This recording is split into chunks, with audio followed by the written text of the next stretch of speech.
மாணவ கண்மணிகள் அனைவருக்கும் என் இனிய காலை வணக்கங்கள். மாணவ கண்மணிகள் அனைவரும் நலமாக உள்ளீர்களா? மாணவ கண்மணிகள் தங்களுடைய வழிபாட்டினை கூறிவிட்டீர்களா?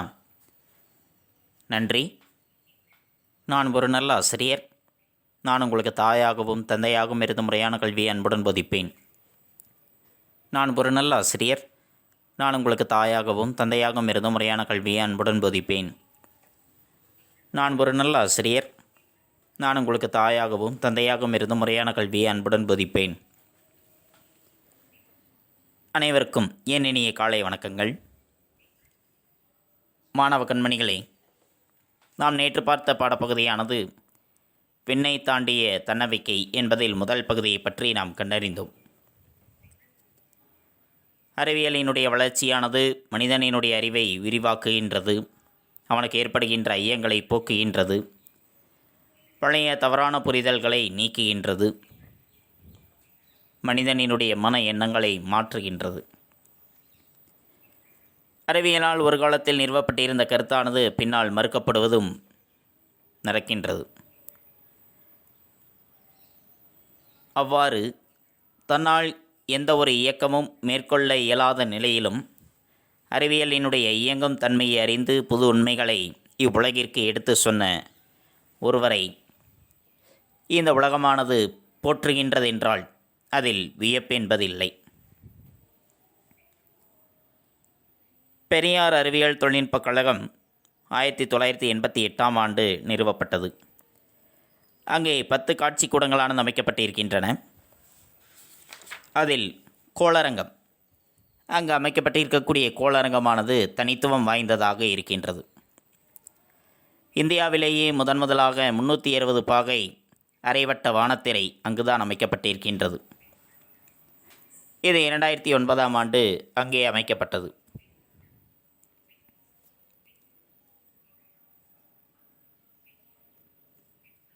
மாணவ கண்மணிகள் அங்கே இருக்கக்கூடிய கோளரங்கத்தில் உள்ள காணொளியில் சென்று அமர்கின்றார்கள். அங்கு திரையில் சர்க்கர நாற்காலியில் அமர்ந்தபடி ஒருவர் வருகின்றார். அவருடைய பெயர் ஸ்டீஃபன் ஹாக்கிங் என்பது. இங்கிலாந்தில் உள்ள மருத்துவமனை ஒன்றில் 1963ஆம் ஆண்டு அவர் சேர்க்கப்பட்டிருக்கின்றார். மருத்துவ உதவிகள் செய்த பிறகு அவர் இன்னும் சில மாதங்கள் மட்டும்தான் உயிர் வாழ்வார் என்று அறிக்கை தருகின்றார்கள். ஆனால் மருத்துவ உலகமே மிரண்டு போகும் அளவிற்கு 53 ஆண்டுகள் அவர் இயங்கி இருக்கின்றார். அவருடைய உடலில் இருக்கக்கூடிய அனைத்து உறுப்புகளும் செயலிழந்த நிலையில் கன்னத்தின் தசையசைவும் கண் சிமிட்டலும் மட்டும்தான் இயங்கிக் கொண்டிருக்கின்றன. தன்னுடைய கண்ண தசையசைவு மூலம் தன்னுடைய கருத்தை கணினியில் தட்டச்சு செய்து அதனை வெளிப்படுத்துகின்றார்.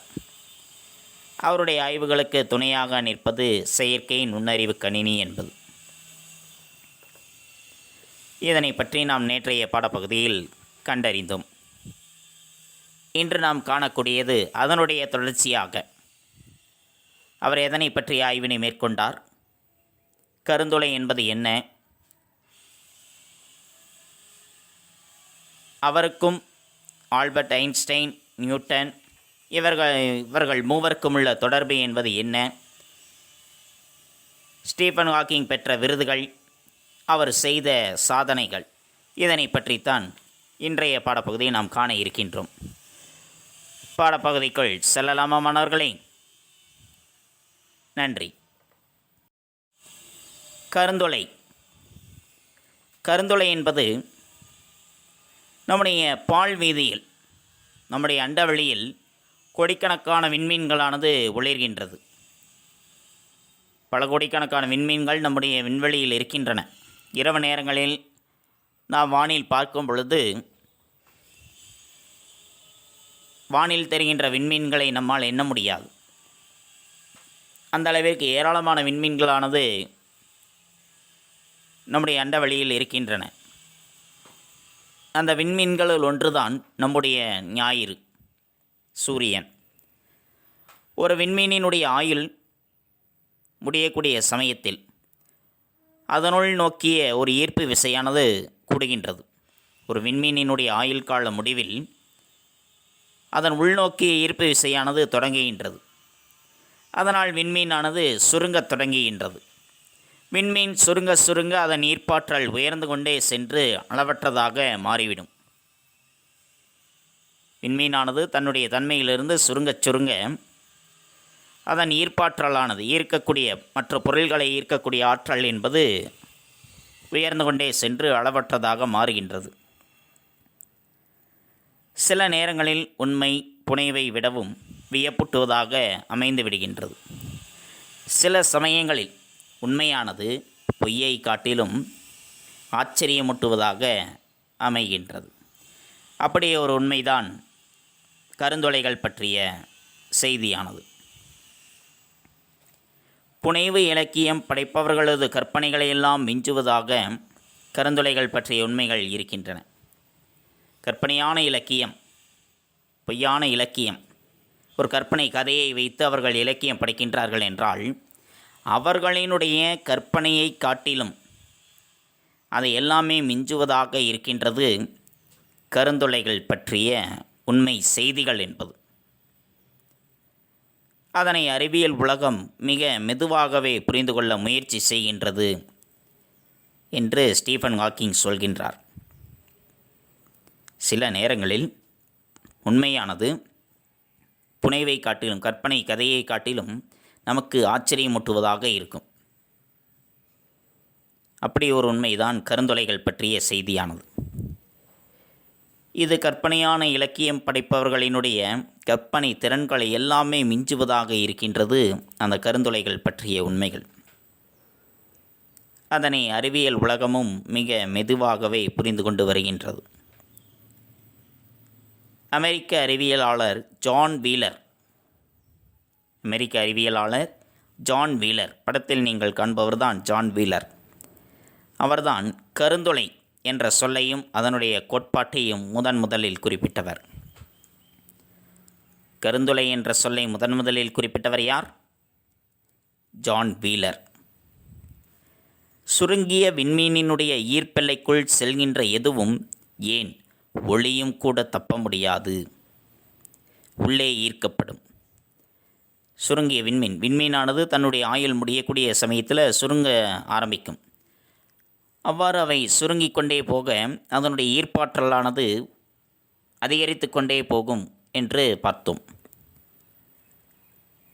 அவ்வாறு சுருங்குகின்ற விண்மீனினுடைய ஈர்ப்பெல்லைக்குள் எந்த பொருள் சென்றாலும் சரி அது தப்ப முடியாது, உள்ளே ஈர்க்கப்பட்டுவிடும். ஏன் ஒளி கூட, வெளிச்சம் கூட அதனுள் சென்றது என்றால் அதுவும் அதனுள்ளே ஈர்க்கப்பட்டு விடுமாம். இவ்வாறு அதனுள் சென்ற யாவையுமே வெளிவர முடியாத காரணத்தினால் அதனை கருந்துளை என்று சொல்லலாம் என்று ஜான் வீலர் கருதுகின்றார். அதனுள் சென்ற எந்த பொருளும் வெளிவர முடியாது, அதனுள் சென்ற யாரும் வெளிவர முடியாது. அதனால்தான் அதனை கருந்துளை என்று குறிப்பிடுகின்றேன் அப்படின்னு ஜான் வீலர் கருதுகின்றார். இது அவருடைய கோட்பாடு, ஜான் வீலரினுடைய கோட்பாடு இது. சுருங்கிய விண்மீனினுடைய ஈர்ப்பெல்லைக்குள் செல்கின்ற எதுவும், ஏன் ஒளியும் கூட தப்ப முடியாது, அதனுள்ளே ஈர்க்கப்பட்டுவிடும். இவ்வாறு அதனுள் சென்ற யாவையும் வெளிவர முடியாத காரணத்தினால்தான் அதனை கருந்துளை என்று குறிப்பிடுவதாக ஜான் வீலர் கூறியிருந்தார். இது அவருடைய கோட்பாடானது. இதனை பற்றி ஸ்டீஃபன் ஹாக்கிங் கூறிய கருத்து என்ன என்பதை காண்போம். கருந்துளையினுள் செல்லும் எந்த ஒன்றும் தப்பித்து வெளிவர முடியாது. கருந்துளையின் ஈர்ப்பு எல்லையிலிருந்து கதிர்வீச்சுகள் வெளிப்பட்டு கொண்டு இருக்கின்றன. கருந்துளை உண்மையிலேயே கருப்பாக இருப்பதில்லை. கருந்துளையிலிருந்து ஒரு கட்டத்தில் கதிர்வீச்சும் அணுத்துகள்களும் கசியத் தொடங்கி இறுதியில் கருந்துளை வெடித்து மறைந்து விடும். கருந்துளையினுள் சென்ற எந்த ஒரு பொருளுமே சரி, ஏன் ஒளி கூட அதிலிருந்து தப்பித்து வெளியே வர முடியாது. அந்த கருந்துளையினுடைய ஈர்ப்பு எல்லையிலிருந்து கதிர்வீச்சுகள் என்பது வெளிப்பட்டு கொண்டே இருக்கும். அந்த கருந்துளை, அதனுடைய பெயர்தான் கருந்துளை, அது உண்மையில் கருப்பாக இருப்பதில்லை. அந்த கருந்துளையிலிருந்து ஒரு கட்டத்தில் கதிர்வீச்சும் அணுத்துகள்களும் வெளிவர ஆரம்பிக்கின்றது என்றால் அதனுடைய முடிவில் கருந்துளை என்பது வெடித்து மறைந்து போய்விடும். இதனை ஸ்டீஃபன் ஹாக்கிங் ஆய்வு செய்கின்றார். இது அவருடைய ஆராய்ச்சியினுடைய முடிவு. ஸ்டீஃபன் ஹாக்கிங்கினுடைய இந்த ஆராய்ச்சி முடிவானது ஹாக்கிங் கதிர்வீச்சு என்று அழைக்கப்படுகின்றது. அவருடைய இந்த ஆராய்ச்சி முடிவானது எவ்வாறு அழைக்கப்படுகின்றது? ஹாக்கிங் கதிர்வீச்சு என்று அழைக்கப்படுகின்றது. அவருடைய கருத்து என்ன? கருந்துளையினுள் செல்லக்கூடிய எந்த ஒன்றும் தப்பித்து வெளிவர முடியாது. கருந்துளையின் ஈர்ப்பு எல்லையிலிருந்து கதிர்வீச்சுகளானது வெளிப்பட்டு கொண்டிருக்கும். மூன்றாவது, கருந்துளை என்பது உண்மையில் கருப்பாக இருப்பதில்லை. அதிலிருந்து ஒரு கட்டத்தில் கதிர்வீச்சும் அணுத்துகள்களும் கசியத் தொடங்கும். இறுதியில் கருந்துளையானது வெடித்து மறைந்துவிடும். இதுதான் அவருடைய ஆராய்ச்சி முடிவானது. இது கருந்துளை பற்றிய முந்தைய கருத்துக்களை எல்லாமே தலைகீழாக புரட்டி போட்டுவிட்டது. கருந்துளை பற்றி ஆய்வு செய்து அதனுடைய கருத்துக்களை வெளியிட்டவர்களினுடைய சிந்தனைகளை அனைத்தையும் தலைகீழாக புரட்டி போட்டது இவருடைய கருத்துக்களானது. அண்டவெளியில் காணப்படுகின்ற கருந்துளையானது அழிவின் ஆற்றல் என்று கருதப்பட்டது. இது அழிவினுடைய ஆற்றல். இந்த உலகமானது அழியக்கூடியதற்கான, இந்த உலகத்தை அழிக்கக்கூடிய ஆற்றலாக இந்த கருந்துளையானது இருக்கின்றது என்று கருதப்பட்டது. ஆனால் ஹாக்கிங் கருந்துளை என்பது படைப்பின் ஆற்றல் என்று தன்னுடைய ஆராய்ச்சியின் வாயிலாக அதனை நிறுவினார். கருந்துளை என்பது படைப்பின் ஆற்றலாக இருக்கின்றது என்று தன்னுடைய ஆராய்ச்சியின் வாயிலாக அதனை வெளிப்படுத்தினார் ஸ்டீஃபன் ஹாக்கிங். ஸ்டீஃபன் ஹாக்கிங்கினுடைய அறிவியல் முன்னோடிகளாக இருந்தவர்கள் யார் யார் என்றால் இருவர். ஒருவர் ஐன்ஸ்டைன், மற்றொருவர் நியூட்டன். இவரை போன்றவர்கள் ஸ்டீஃபன் ஹாக்கிங்கினுடைய முன்னோடிகளாக கருதப்பட்டவர்கள். ஆல்பர்ட் ஐன்ஸ்டைனும் ஐசக் நியூட்டனும், இவர்கள் இருவரும் தான் ஸ்டீஃபன் ஹாக்கிங்கினுடைய அறிவியல் முன்னோடிகள். இந்த இருவருக்கும் நிகரானவராக, இணையானவராக மதிக்கப்படுபவர் ஸ்டீஃபன் ஹாக்கிங். அந்த இரு அறிவியல் மேதைகளுக்கும் இணையானவராக இவரையும் மதிக்கின்றார்கள். நியூட்டன் கேம்பிரிட்ஜ் பல்கலைக்கழகத்தில் வகித்த கணக்கியல் துறையினுடைய லூகாசியன் பேராசிரியர் என்ற மதிப்பு மிகுந்த பதவியை ஸ்டீஃபன் ஹாக்கிங்கும் வகித்திருக்கின்றார். சர் ஐசக் நியூட்டன் அவர்கள் கேம்பிரிட்ஜ் பல்கலைக்கழகம் உலகினுடைய தலை சிறந்த பல்கலைக்கழகங்களுள் ஒன்று. அது, அதனுடைய புகைப்படம் உங்களுக்கு கொடுக்கப்பட்டிருக்கும். படத்தில் நீங்கள் காண்பதுதான் கேம்பிரிட்ஜ் பல்கலைக்கழகம் என்பது. அந்த பல்கலைக்கழகத்தில் நியூட்டன் அவர்கள் வகித்த கணக்கியல் துறையின் லூகாசியன் பேராசிரியர் என்ற மதிப்பு மிகுந்த பதவியை ஸ்டீஃபன் ஹாக்கிங்கும் வகித்திருக்கின்றார். இது அவருக்கு கிடைத்திருக்கக்கூடிய ஒரு பெருமதிப்பு என்பது. அதேபோன்று ஐன்ஸ்டைன் ஈர்ப்பலைகள் குறித்த முடிவுகளை கணித சமன்பாடுகள் மூலம் அவற்றை கோட்பாடுகளாக வெளியிட்டார். ஈர்ப்பலைகளை குறித்த முடிவுகளை கணிதத்தினுடைய சமன்பாடுகள் மூலமாக அவற்றை கோட்பாடுகளாக அதனை வெளியிட்டார். அவர் காலத்தில் அந்த சமன்பாடானது E=mc² என்ற அந்த கோட்பாட்டை யாருமே ஏற்றுக்கொள்ளவில்லை. அவர் கூறிய அந்த கோட்பாட்டை அவருடைய காலத்தில் யாருமே அதனை ஏற்றுக்கொள்ளவில்லை. 100 ஆண்டுகளுக்கு பின் ஈர்ப்பலைகள் இருப்பதை இந்த உலகமானது ஏற்றுக்கொண்டது. அதன் பிறகு 100 ஆண்டுகள் கழித்து அவர் கூறிய பிறகு 100 ஆண்டுகள் கழித்து ஈர்ப்பலைகளானது இருக்கின்றது என்பதனை இந்த உலகமானது ஏற்றுக்கொண்டிருக்கின்றது.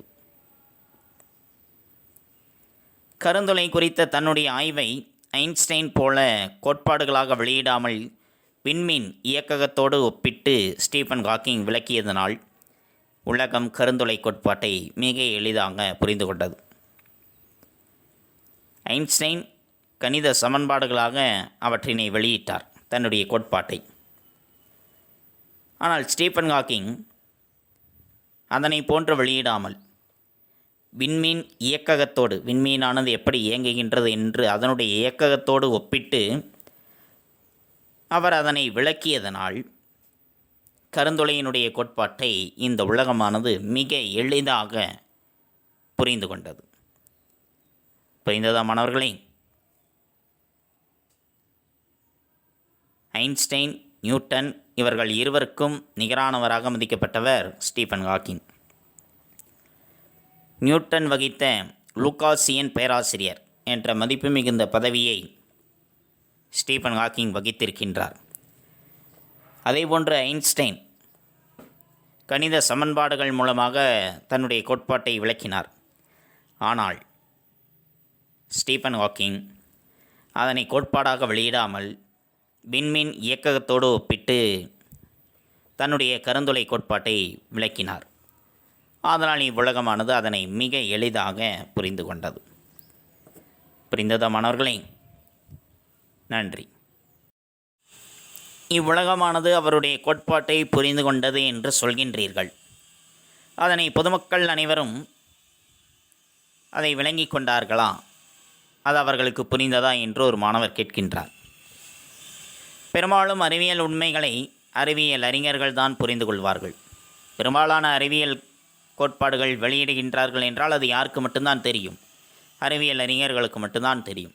அதேபோல் மருத்துவம் சார்ந்த ஏதேனும் ஒரு ஆய்வு முடிவுகள் வெளியிடுகின்றார்கள் என்றால் அது மருத்துவர்களுக்கு மட்டும்தான் தெரியும். சாதாரண மனிதர்களுக்கு அது புரியாது. ஆனால் ஸ்டீஃபன் ஹாக்கிங் தன்னுடைய கோட்பாடுகளை பொதுமக்களுக்கும் புரியும் வகையில் மிக எளிமையாக அவற்றை விளக்கியிருந்தார். அறிவியல் அறிஞர்கள் மட்டும்தான் புரிந்து கொள்வார்கள் என்ற நிலையில் அவர் அதனை சிந்தித்து வெளியிடவில்லை. சாதாரண எளிய மக்களும் கூட அதனை புரிந்து கொள்ள வேண்டும் என்பதனுடைய அடிப்படையில் மிக எளிமையாக கருந்துளை பற்றிய கோட்பாட்டை அவர் விளக்கினார்.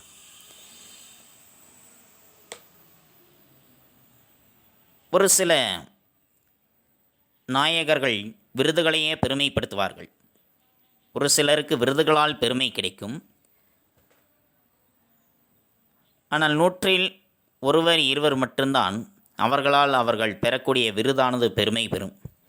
அந்த வகையில் ஸ்டீஃபன் ஹாக்கிங் அவர்கள் பெற்றிருக்கக்கூடிய விருதுகள் என்று பார்த்தால் பல விருதுகளை அவர் பெற்றிருக்கின்றார். அறிவியல் கோட்பாடுகளை சாதாரண எளிய மக்களும் கூட புரிந்து கொள்ளும் வகையில் விளக்கி அவரினுடைய முயற்சிக்கு கிடைத்த விருதுகள் என்பது ஏராளமாக இருக்கின்றன. அதில் ஒரு சில விருதுகளை நமக்கு கொடுத்திருக்கின்றார்கள். அமெரிக்காவினுடைய உயரிய விருதான அதிபர் விருது, அமெரிக்காவினுடைய உயரிய விருதான அதிபர் விருது அவருக்கு வழங்கப்பட்டது. எந்த ஆண்டு என்றால் 2009.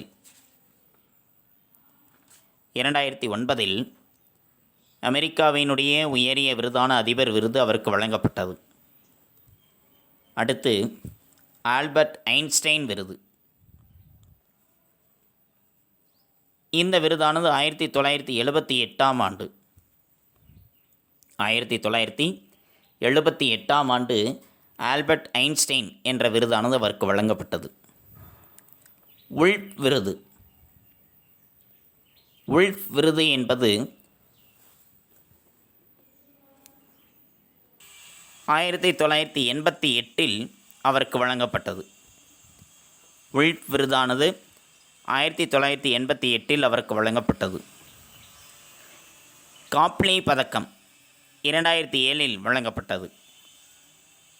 அடிப்படை இயற்பியல் பரிசு 2013ஆம் ஆண்டு அவருக்கு வழங்கப்பட்டது. இவ்வாறு அவர் பெற்ற ஒரு சில விருதுகளால் அந்த விருதுகளை பெருமையடைந்தன. அவர் பெற்ற விருதுகள்: அமெரிக்காவினுடைய உயரிய விருதான அதிபர் விருது, ஆல்பர்ட் ஐன்ஸ்டைன் விருது, உல்ஃப் விருது, காப்லி பதக்கம், அடிப்படை இயற்பியல் பரிசு போன்ற அவர் பெற்ற விருதுகளால் அந்த விருதுகளுக்கே பெருமையானது சேர்ந்தது. ஸ்டீஃபன் ஹாக்கிங் அவர்கள் கலீலியோவினுடைய நினைவு நாளில் பிறந்து ஐன்ஸ்டைனின் பிறந்த நாளில் இறந்தது அறிவியலை பொறுத்தவரை ஒரு தற்செயல் நிகழ்வாக இருக்கலாம். ஸ்டீஃபன் ஹாக்கிங் கலீலியோ கலிலி அவருடைய நினைவு நாளில் பிறந்தார். 8/1 இது அவருடைய நினைவு நாள். அந்த நினைவு நாளில் இவர் பிறந்தார். அதேபோன்று ஐன்ஸ்டைன், ஆல்பர்ட் ஐன்ஸ்டைன் அவருடைய பிறந்த நாளில் 14/4 அன்று இவர் மரணமடைந்தார். இது அறிவியலை பொறுத்தவரை ஒரு சாதாரண ஒரு தற்செயல் நிகழ்வாக இருக்கலாம். ஆனால் அதிலும் ஒரு ஒற்றுமை இருக்கின்றது. அந்த நிகழ்விலும் ஒரு ஒற்றுமையானது இருக்கின்றது. ஏனென்றால் இந்த 3 அறிவியலாளர்களும் Galileo Galilei, Albert Einstein, Stephen Hawking இந்த மூவருக்கும் உள்ள ஒற்றுமை இந்த 3 அறிவியலாளர்களுக்கும் அவரவர்களினுடைய காலத்தில் இந்த பேரண்டத்தை பற்றி இருந்த புரிதலை பல மடங்கு வளர்த்தவர்கள். இந்த பேரண்டத்தை பற்றி, இந்த உலகத்தை பற்றி மக்களுக்கு இருந்த புரிதலை பல மடங்கு வளர்த்தவர்கள். பேரண்டத்தை பற்றி மனித இனம் நம்பியிருந்த பல கருத்துக்களை புரட்டி போட்டவர்கள்.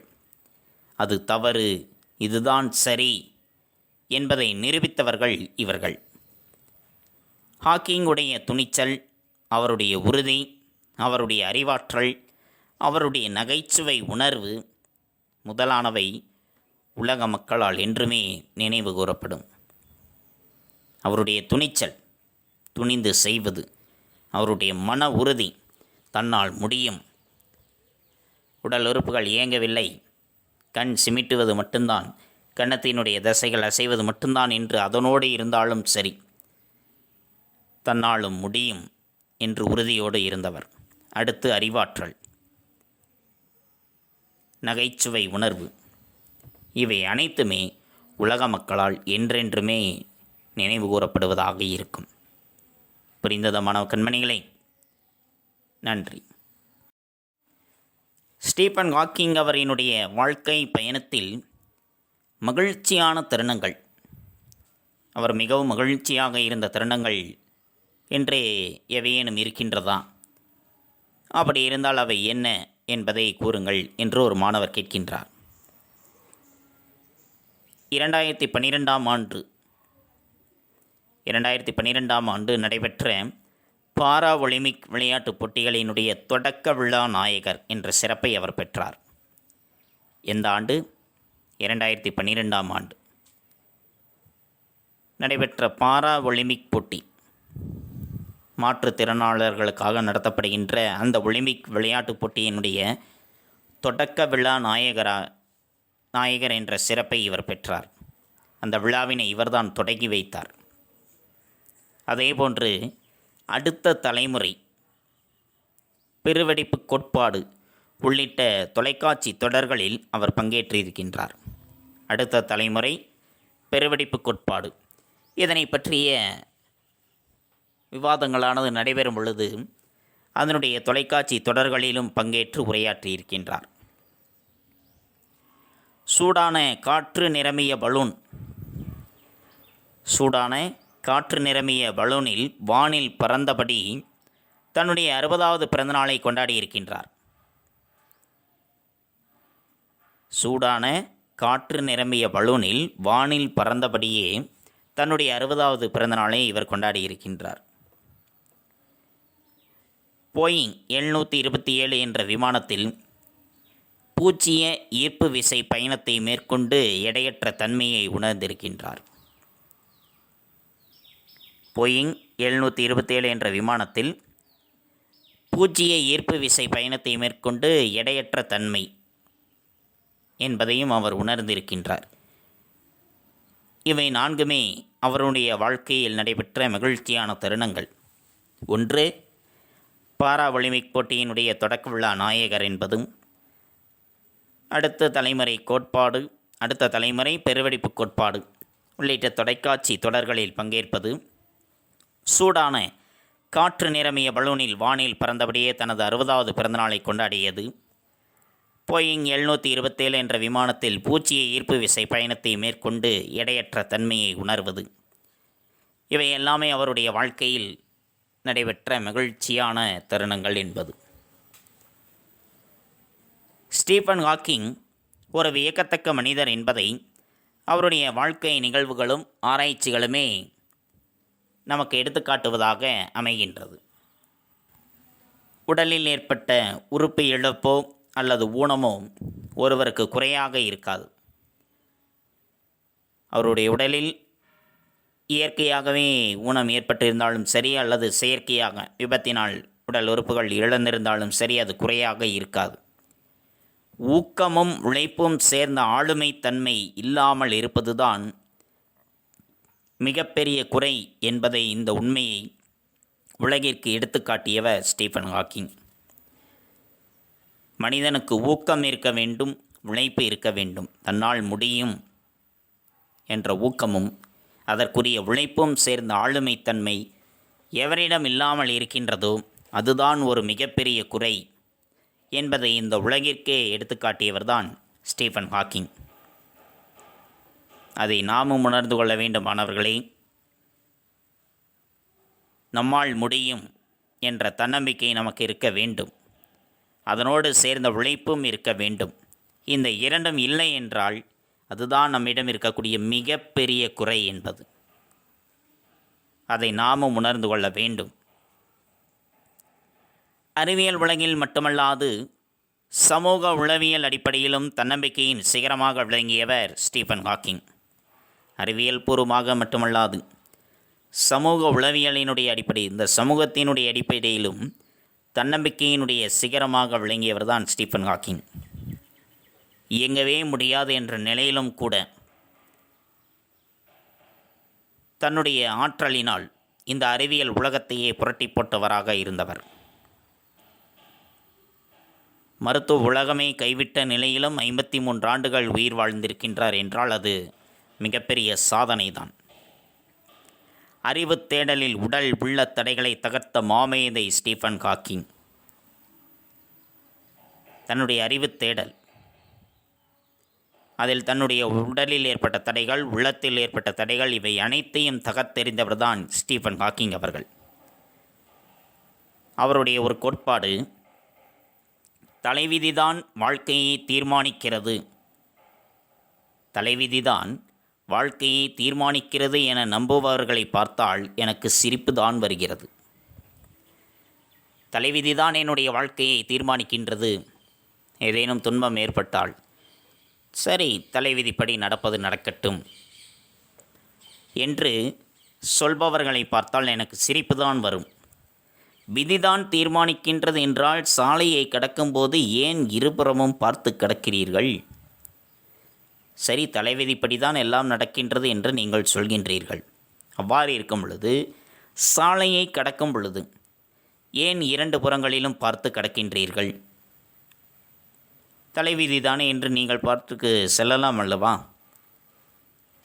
அங்கே தலைவிதி ஏன் வரவில்லை என்பதைத்தான் ஸ்டீஃபன் ஹாக்கிங் அவர்கள் சொல்கின்றார். நம்முடைய வாழ்க்கையை தீர்மானிப்பது நம்முடைய தன்னம்பிக்கை தான், நம்முடைய ஆளுமை, நம்முடைய உழைப்பு தான். தலைவிதி என்பது அதில் வராது.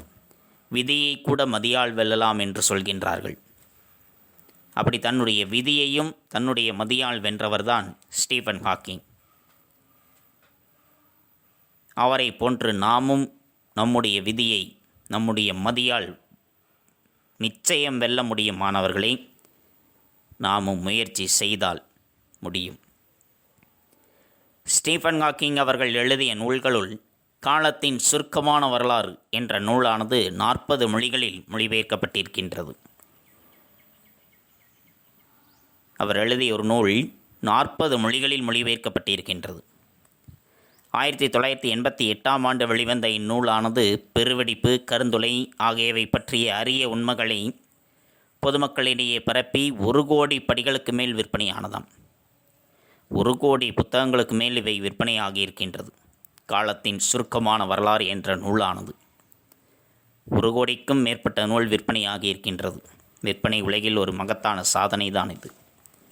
40 மொழிகளில் அதனை மொழிபெயர்த்திருக்கின்றார்கள். புரிந்ததா மாணவ கண்மணிகளே? நன்றி.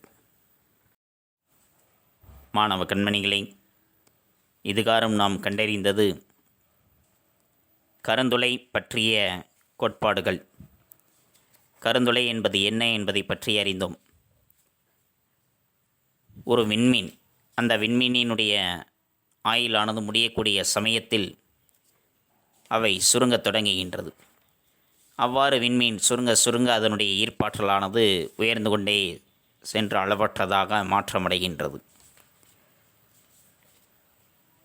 விண்மீனினுடைய அந்த சுருங்கிய விண்மீனினுடைய ஈர்ப்பெல்லைக்குள் சென்ற எவையும், ஏன் ஒளியும் கூட தப்ப முடியாது. அது உள்ளே ஈர்க்கப்பட்டுவிடும். அதனுள் சென்ற எவையும் வெளிவர முடியாததனால் இதனை கருந்துளை என்று ஜான் வீலர் கருதினார்.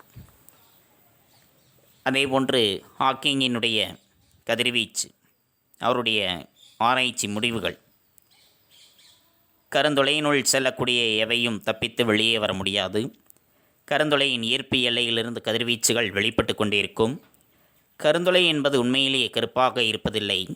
கருந்துளையிலிருந்து ஒரு கட்டத்தில் கதிர்வீச்சும் அணு துகள்களும் கசியத் தொடங்கி இறுதியில் அந்த கருந்துளை வெடித்து மறைந்துவிடும் என்று குறிப்பிட்டிருந்தார். கருந்துளையானது அழிவினுடைய ஆற்றல் என்று கருதப்பட்டது. ஆனால் ஸ்டீஃபன் ஹாக்கிங் அவர்கள் கருந்துளை என்பது படைப்பின் ஆற்றல் என்பதை நிரூபித்தார். அதனை பற்றியும் ஆல்பர்ட் ஐன்ஸ்டைன், நியூட்டன் இவர்களுக்கு நிகரானவராக ஸ்டீஃபன் ஹாக்கிங்கும் மதிக்கப்படுகின்றார் என்பதை பற்றியும் கண்டோம். அதேபோன்று ஸ்டீஃபன் ஹாக்கிங் அவர்கள் பெற்ற விருதுகள், அதிபர் விருது, ஆல்பர்ட் ஐன்ஸ்டைன் விருது, உல்ப் விருது, காப்லி பதக்கம், அடிப்படை இயற்பியல் பரிசு போன்ற பல விருதுகளை அவர் பெற்றிருக்கின்றார். அவருடைய வாழ்வினுடைய மகிழ்ச்சியான தருணங்கள்: பாரா ஒலிம்பிக் விளையாட்டுப் போட்டியினுடைய தொடக்க விழா நாயகர், அடுத்த தலைமுறை பெருவெடிப்பு கோட்பாடு உள்ளிட்ட தொலைக்காட்சி தொடர்களில் பங்கேற்பது, சூடான காற்று நிரம்பிய பலூனில் வானில் பறந்து தனது 60வது பிறந்தநாளை கொண்டாடியது, போயிங் 727 என்ற விமானத்தில் பூச்சிய ஈர்ப்பு விசை பயணத்தை மேற்கொண்டு எடையற்ற தன்மையை உணர்ந்தது என்று அவருடைய வாழ்க்கையில் மகிழ்ச்சியான தருணங்கள் என்பது பல இருக்கின்றன.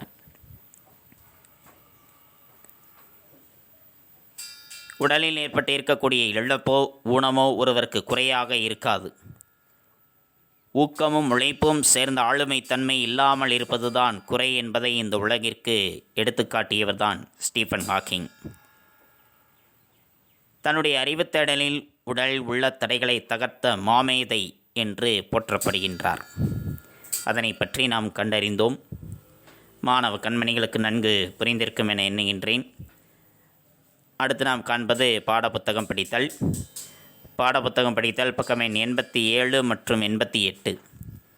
பக்கம் எண் 87 கருந்துளை என்பதில் ஆரம்பித்து பக்கம் எண் 88 அவரை பற்றிய திரைப்படத்தை இப்பொழுது திரையில் காண்போம் என்பது வரைக்கும் மாணவ கண்மணிகள் பாடப்புத்தகம் படித்தலாக எடுத்துக்கொண்டு படியுங்கள். எழுந்து நின்று உறக்க படியுங்கள். தங்களுடைய படித்தல் பயிற்சியினை சற்று மேம்படுத்திக் கொள்ளுங்கள். அடுத்து நாம் காண்பது வீட்டுப்பாடம். வீட்டுப்பாடம் பக்கம் எண் 94 நெடுவினா 3 அறிவியலாளர் ஸ்டீஃபன் ஹாக்கிங்குடன் விண்வெளி பயணம் என்னும் தலைப்பில் கற்பனை கதை ஒன்றை எழுதுக. உங்களுடைய கோனார் தமிழ் உரையில் பக்கம் எண் 132 இடம்பெற்றுள்ளது. கோனார் தமிழ் உரையை எடுத்துக்கொண்டீர்களா?